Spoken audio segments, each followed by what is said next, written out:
Okay. Hi, everyone.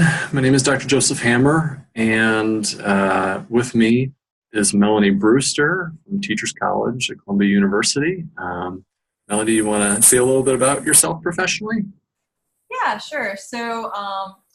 I am in my 7th or 8th year here at Teachers College. I recently got awarded tenure, and mostly my work is on minority stress theory. So looking at how stigma and discrimination impacts people with multiple marginalized identities or multiple axes of oppression that they experience. And I run a research team that's composed of both doctoral students and master's students, and that's one of my major passions here, I'd say. Cool, thanks.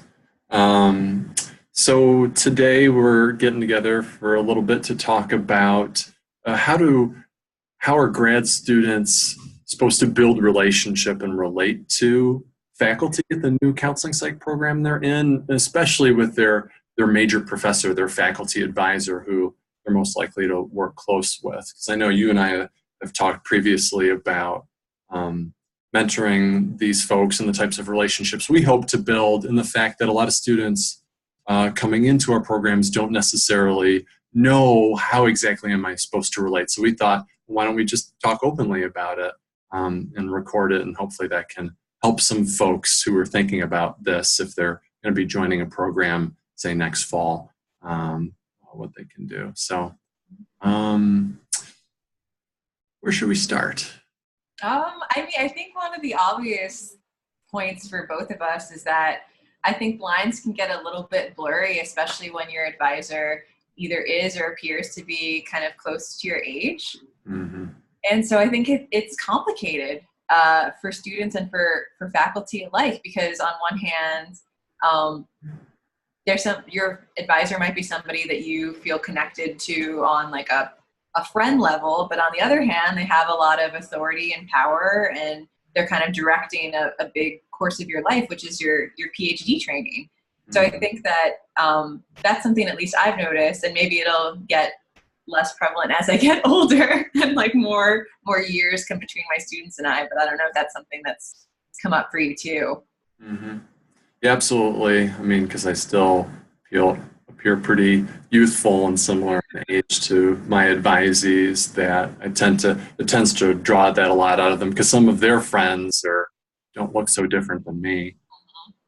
So yeah, and I mean, in counseling psych, a lot of us tend to be pretty warm and fuzzy and pretty open and transparent, and trying to build relationship with folks. And while we try and hold simultaneously the fact that we do have this privilege and power that comes with our role and the gatekeeper part of what we do, we also try and, just like with our clients, minimize that distance to some extent, like not have it so hierarchical in a way that puts students one down, that I think that can even exacerbate it somewhat, that we tell students explicitly, hey, we want to try and reduce some of that hierarchy that's there. So that can kind of be confusing in some ways. Yeah, I think it's really tricky, and it's something that I still try to balance now, because I run my research team from a very kind of feminist, multicultural lens, where we come up with ideas together and we give each other feedback on ideas. And I very much expect my students to kind of push back on my ideas too if they don't like them. Like, I want it to be this level playing field of ideas that are being exchanged. But then at the end of the day, like, what I say kind of has to go, because I'm the advisor, and I don't ever want to put students in a position where they have to exert more authority than they should have to as a student, like, they're your students because you're here to learn and you don't know everything yet. So at a certain point, we have to step up and take some of that space and some of that power as faculty. Right. Yeah, so walking this line between being in relationship with people and being close and being friendly and warm and connected, while also having enough of a healthy separation such that we can faithfully fulfill our roles in terms of giving constructive criticism, which can be hard to give or receive. If someone is really struggling and we need to help set some boundaries or create a remediation plan, and that gatekeeper role, that's not something that feels easy to do if you're friends with somebody. Those two roles clash. It's kind of like a multiple relationship. And so there has to be enough distance that we can, in good faith, set up boundaries or say like, hey, this isn't going well, you need to do this, or there may be these consequences. And that's something that's a lot harder to tell a friend, where as a friend, your sole role is to support and to do everything you can to help them, but we can't do everything we can to help them. There are some limits on that because we have to shepherd them too. Yeah, I think about that a lot. I assume this might be similar for you too, Joe, but I don't want to assume too much. That when I'm giving edits on a student's paper, for example, or a project we're writing together, there's going to be a sea of track changes and comment bubbles. And I think that that's not something they would necessarily expect to see from a friend. So setting up that I am going to provide critical feedback, and it's not going to be mean, but also I see my role as an advisor is to help people get better. And one of the ways that you do that is by providing guidance when things aren't up to par. And just like what you said, I think it's really hard to do that if you're only acting as a friend. Mm-hmm. Mm-hmm. Yeah, because I really like my advisees as people, not just as advisees, and I have to be very mindful of that boundary on my end, because when it comes to things like limited program resources, if we as faculty are trying to be very equal in how we make resources available to students, or opportunities or clinical placements or assistantships, it's important for me to be mindful of, though I really feel partial to my advisees. Because they're the best, right? Yeah, I mean, as a faculty member, I have to make sure that there's equal access amongst our students, and I can't play favorites. And if I'm friends with people, how it's a lot harder not to play favorites.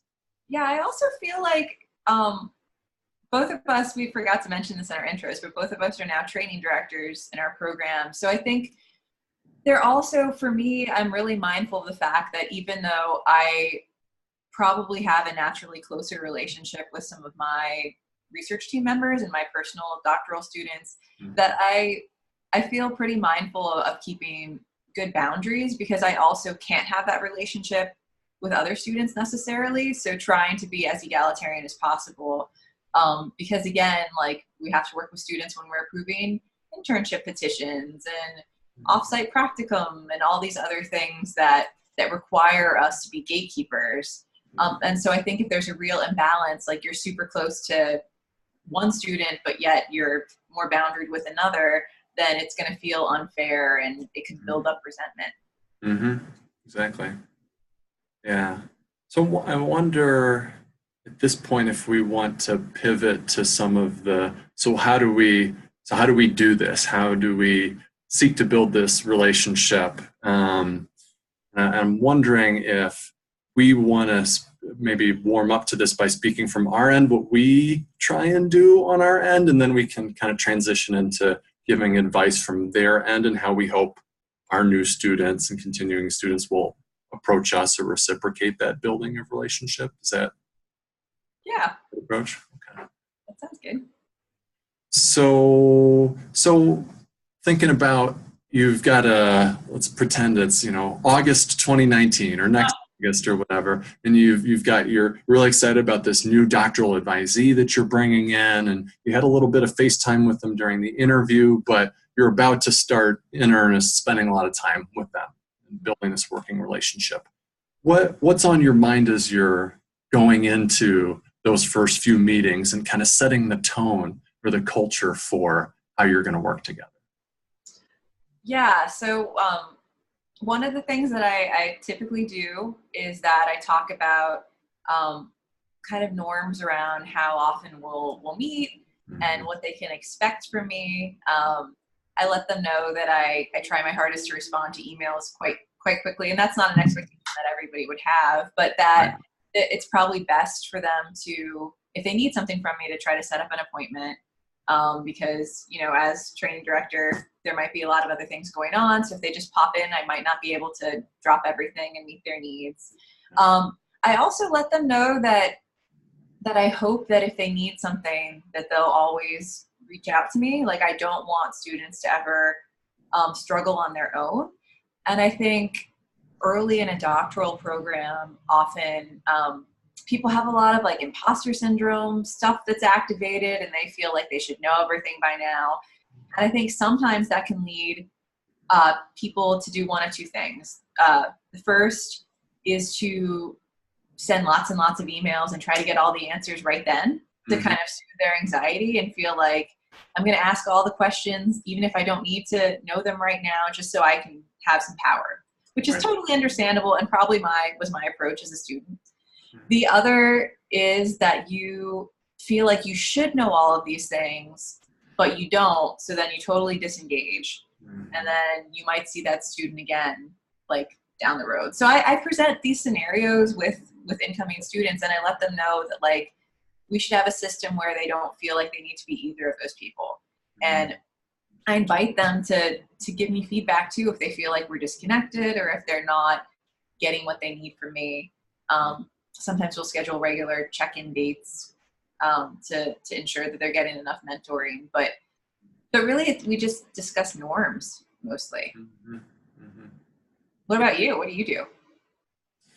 Yeah, I think yeah, as much as possible, making explicit a lot of the stuff we just kind of implicitly operate on day to day. So in addition to the things you mentioned, I think I try and speak to the nature of the relationship that we'll build. And I think I'm getting better and more intentional at this, because there's probably some of my older doctoral advisees who are like, he didn't do that for me. I don't know. Yeah. So some of this is aspirational.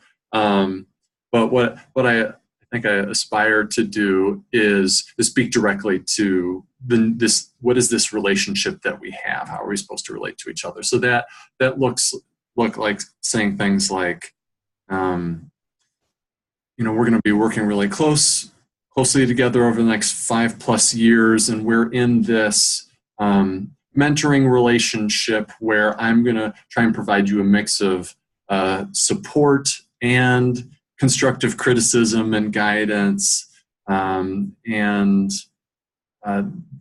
I look forward to getting to know you better as a person, and look forward to you getting to know me better as a person. And you and I will try to find that balance between getting to know each other and, of course, being friendly and warm and caring about each other's well-being, while also being mindful of the importance of keeping that healthy professional distance that comes with a mentor, a faculty member, and an advisee, a student, in terms of not getting into that over-familiar territory where we're talking about love life or topics or other things that's generally the place for friends or other things. Because while I hope for us to be friendly, we can't, at least while we're in this mentoring relationship, we can't really call each other friends or act in the ways that you think of as you would do typically with your friends.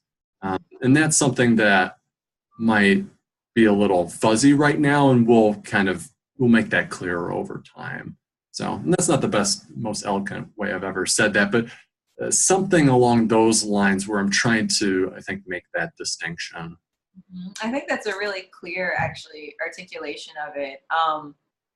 For my personal approach, and I haven't always been that good about having direct conversations about it.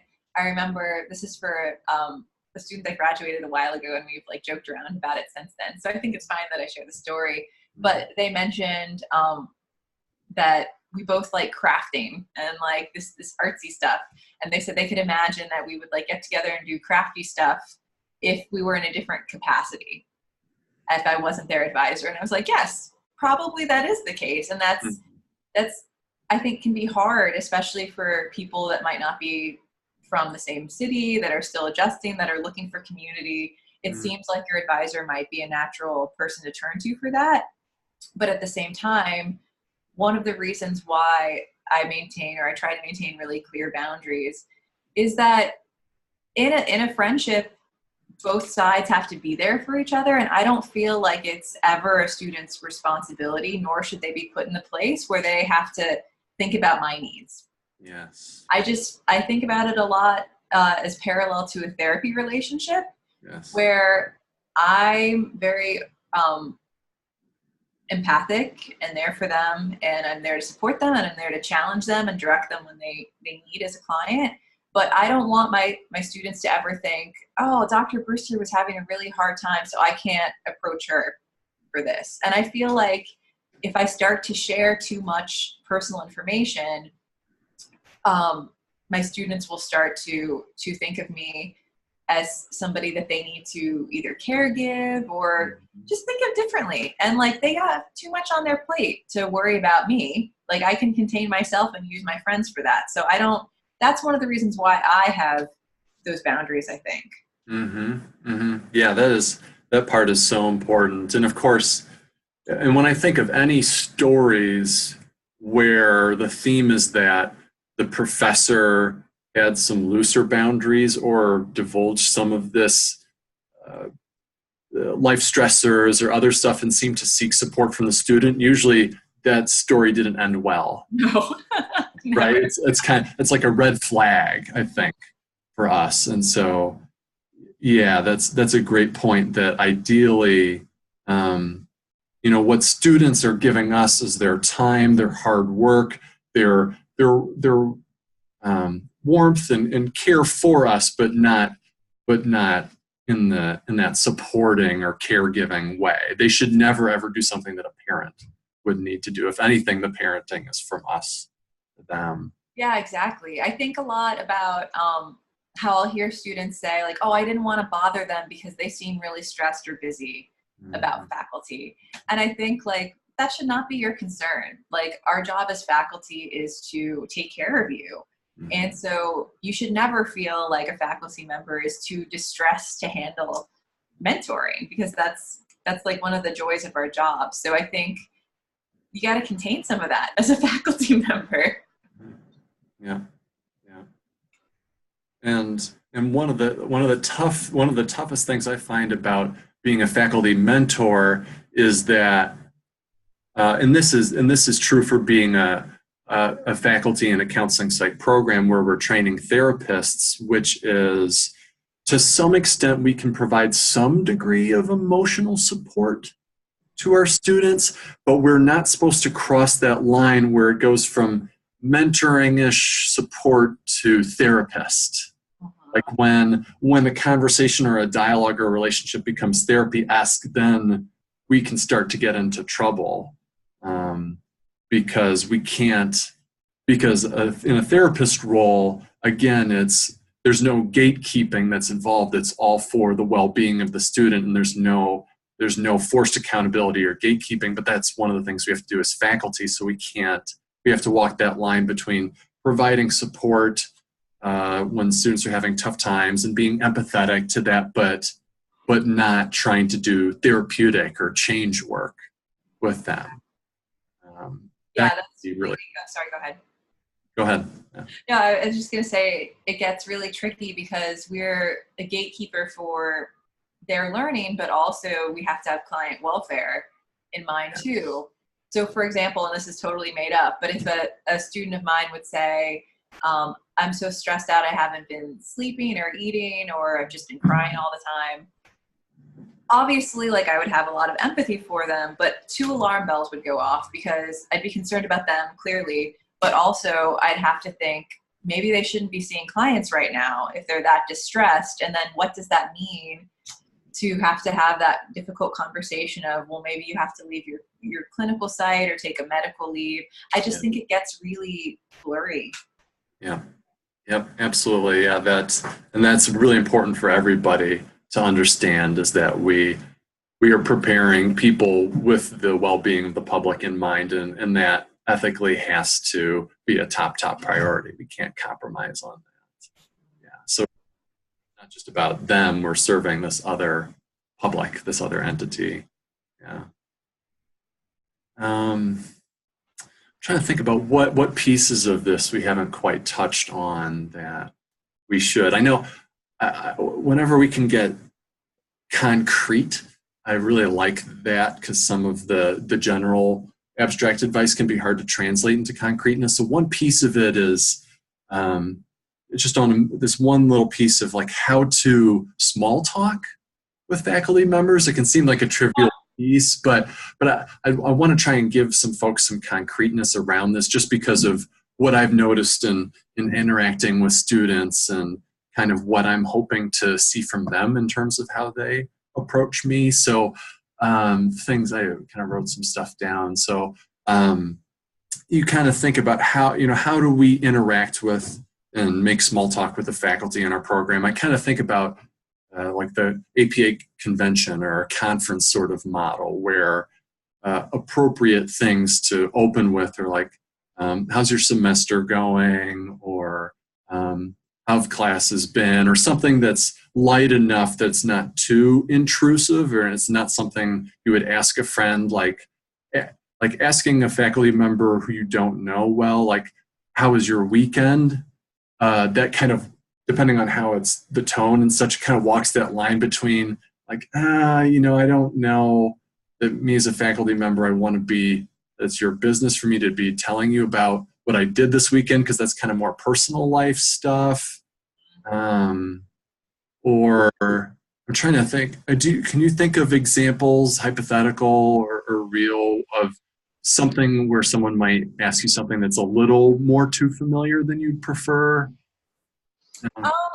Gosh, I think a good example would be, what did you do over Thanksgiving break? Mm-hmm. I think we just got back from the break, and I'm sure you did too. And I think acknowledging that holidays and weekends are times when like personal stuff can come up. Mm-hmm. So maybe asking faculty members about like, so what'd you do while you weren't here and with family? Like, that might not be something that they'd want to disclose. Just like as a student, you might not want to share what you did over break with your faculty members, mm-hmm. right? So I think there's always a considering why you're asking that question and what purpose you want it to serve. And again, I think it feels kind of similar to therapy in that way. Like, if the purpose is to get closer to somebody on a friend level, that's probably not something that you want to be asking your faculty member.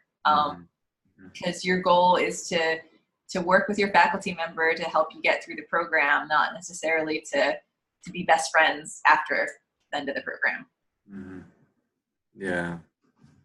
Yeah. So it's one of those things, and a lot of it too is because professors will vary in what their preferred level of it is, and I'm sure some of these things there are probably some of our colleagues who are like, well, those questions are totally fair game. And I was actually just doing some small talk about Thanksgiving stuff, and so yeah, it's kind of like, I think that rule of thumb is good. Is like, if this is something I would ask a friend, maybe this is less appropriate for asking a faculty member. And usually the need with a faculty member is you want to be respectful and cordial and show interest in them as a human being. And so you're trying to think of something to say to engage in a little conversation. And so usually professional topics. So topics or questions related to why we both are here talking to each other, the program, counseling, psych, the whatever, those are usually pretty fair game, because that's what we talk about. Whereas stuff that's outside of this professional sphere that gets into stickier territory. And I think a good rule of thumb is that you can look to that faculty member or your advisor and see what they do. Because if they model maybe asking a little bit more personal stuff, that may mean they might be open to that stuff back. Though not necessarily, because again, if can be kind of parents in a way, sometimes we're asking them questions that they couldn't ask us, because that's just not how the relationship goes. But I think looking to your faculty advisor to see what topics they ask you about can help guide you in what you might ask them about in return, though. I don't know. No, There's like there's exceptions to that. It's funny because I do think I have several examples in mind of folks who are much more open and forthcoming about their personal life with students. And I think it can go really well sometimes. I don't necessarily think that like my super boundaried way is the best way. Relatedly, I was thinking about social media and like Facebook and all these things. And I know a lot of people who have students on their social media, and that's something that I personally don't until students graduate. And even then, only doctoral students, never master's level students, just because I feel like, again, somebody might post something, you might have that curmudgeonly uncle you get in a fight with on your wall. And I just think those are things that students shouldn't have to see. And also, I don't want to necessarily have to filter what I put out there in my first personal life either, if I'm really upset about something and I want to make a post. So I think that just being respectful of what your advisor and what faculty want to share, and not kind of pressing for more. Just like you wouldn't necessarily want a client to probe you on personal stuff. Yeah. I'm glad you mentioned that. That social media. I think I have a similar approach. Just avoids a lot of potential stuff. Yeah. I think really letting the faculty member set the tone and reading that in terms of how you respond. Trying to think if there's anything else. Oh no. I feel like I touched on all the pieces that I was thinking about. Other facets of this that you thought about or had written down that you wanted to speak to before we close out our recording? I think we hit on my notes that I had jotted. We got each of them. So okay. I don't know if there's anything else on my end. Okay. Well, Melanie, I really appreciate your time, and I hope this is helpful to all of y'all watching the video. And if there are pieces of what we've said that you want additional clarity on, or questions that branch off of that, feel free to email me, and I can try and record some more, do some written response, and elaborate on some of this. But see you all next time. Yeah. Bye. Bye.